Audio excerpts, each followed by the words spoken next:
Hello students, my self Dharmendra Kumar. और आज के सेशन में बात करेंगे अपन एक नए चैप्टर की, जिसका नाम है जनन स्वास्थ्य।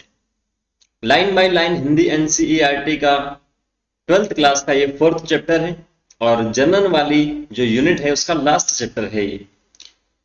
सो इसे अपन पढ़ेंगे, एनसीईआरटी इसके अपन डिस्कस करेंगे। नीट के पॉइंट ऑफ व्यू से अगर मैं बात करूं तो नीट में ऑन एन एवरेज एक प्रश्न यहां से पूछा जाता है। छोटा चैप्टर है, छोटा है लेकिन इजी है, और इजी है तो स्कोरिंग चैप्टर है। यहां से अपन अच्छे से इसे पढ़ेंगे एक या दो बार तो अच्छा स्कोर, जो भी यहां से क्वेश्चन पूछा जाता है उससे गलत करने का कोई भी चांस नहीं होगा।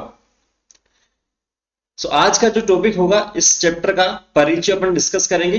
छोटा सा परिचय, वैसे कोई बड़ी बात नहीं है इसमें, लेकिन उसमें एक स्टेटमेंट इंपॉर्टेंट है, एक डेफिनेशन इंपॉर्टेंट है जो डब्ल्यूएचओ ने बताई थी, वो इंपॉर्टेंट है, बाकी इसमें इंपॉर्टेंट नहीं है।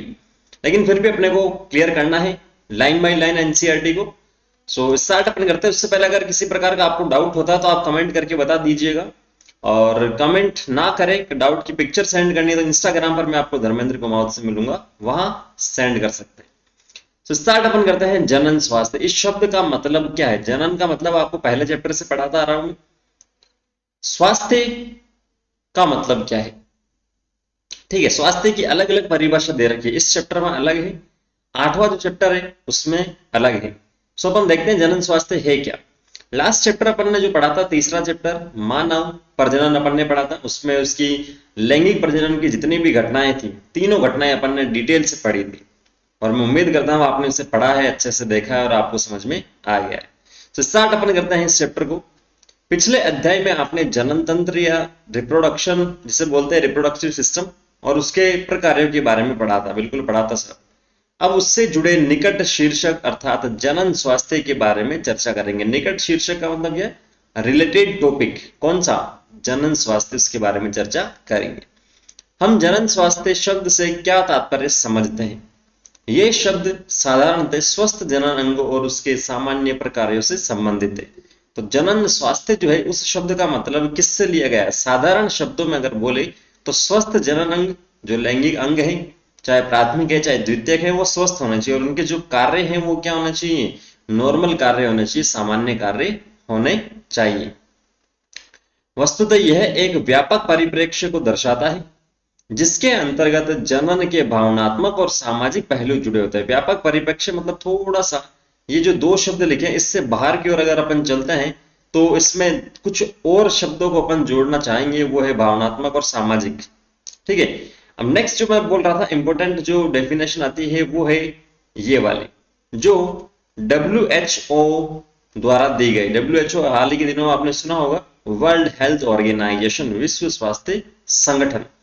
तो अकॉर्डिंग टू WHO के अनुसार जनन स्वास्थ्य का अर्थ क्या है? जनन के सभी पहलुओं सहित, मतलब नॉर्मल रिप्रोडक्शन हो रहा है, उसके जो जननांग है वो सारे नॉर्मल कार्य कर रहे हैं, उनके सहित एक संपूर्ण स्वास्थ्य अर्थात शारीरिक, भावनात्मक, व्यवहारात्मक और सामाजिक स्वास्थ्य है। मतलब शारीरिक का मतलब शरीर उसका सही होना चाहिए, भावनाएं सही, ऐसा नहीं कि खुशी के टाइम में रो रहा है, रोने के टाइम में हंस रहा है। व्यवहारात्मक, व्यवहार उसका सही होना चाहिए पर्सन टू पर्सन, और सामाजिक स्वास्थ्य मतलब समाज में किस प्रकार से वो है। तो ये जो चार शब्द है वो भी अपन इसमें इंक्लूड करते हैं, और इसे याद रखने की ट्रिक है बैप्स।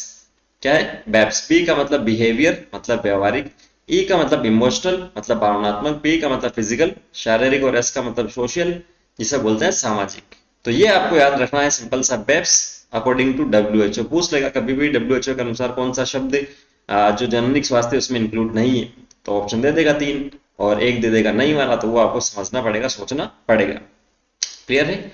इसीलिए ऐसे समाज का को जननात्मक रूप से स्वस्थ समाज कहा जा सकता है, जिसमें लोगों के जनन अंग शरीर रूप से, शारीरिक रूप से और प्रकारात्मक रूप से क्या हो? सामान्य हो। यही इंपॉर्टेंट इसके अंदर, बाकी कुछ भी इंपॉर्टेंट नहीं है। यौन संबंधी सभी पहलुओं से में जिनकी भावनात्मक और व्यवहारिक पारस्परिक क्रियाएं सामान्य हो।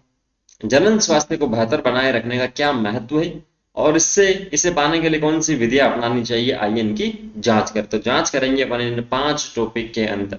छोटे छोटे टॉपिक है, बहुत इजी टॉपिक है, बस 1 या 2 बार आपको अच्छे से पढ़ने की जरूरत नहीं है। फिर से बोल रहा हूँ, स्कोरिंग चैप्टर है, इन 5 टॉपिक को अपन कंप्लीट कर लेंगे 2 या 3 दिन में। तो आप लोग एनसीईआरटी पढ़ते रहिए, कोई डाउट हो तो पूछते रहिए। आज के सेशन में इतना ही, छोटा सा ही। मिलते हैं नेक्स्ट टॉपिक में 4.1। Thank you, all the very best.